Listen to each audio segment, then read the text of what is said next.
हैदराबाद एक शहर जे झपाट्याने बदलत आहे, प्रगतीच्या दिशेने वाटचाल करत आहे. पण या प्रगतीच्या नशेत आपण काही फार मौल्यवान गोष्टी गमावत आहोत का?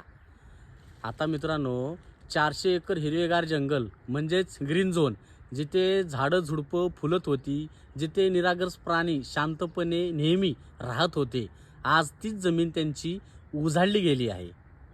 आज हे बेजुबान प्राणी जे बोलू शकत नाहीत, आपल्या वेदना सांगू शकत नाहीत, आज तेच प्राणी बेघर झाले आहेत.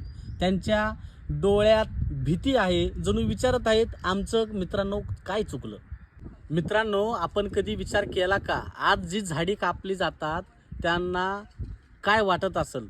एक हरीण आपल्या पिल्लांना घेऊन सुरक्षित आश्रय शोधताना भटकते, हे दृश्य कधी तुम्ही पाहिलं का? ही पृथ्वी फक्त आपल्या माणसासाठी नाही, हे त्यांचंही घर आहे, जसं आपलं घर आपल्यासाठी खूप महत्त्वाचं आहे. जर प्रगतीचा अर्थ असा असेल की दुसऱ्यांचं आयुष्य उद्ध्वस्त करणं, तर ही खरंच प्रगती आहे का? तर मित्रांनो, अजूनही वेळ गेली नाही आहे. या बेजुबान प्राण्यांसाठी आपण आवाज व्हा. प्रत्येक झाडाचा, प्रत्येक पक्ष्यांचं आणि प्रत्येक या प्राण्यांचं ज्याचं घर आपण हिरावून घेतलं आहे. चला एकत्र येऊ, विचार करू, जाणून घेऊ आणि मित्रांनो बदल घडू.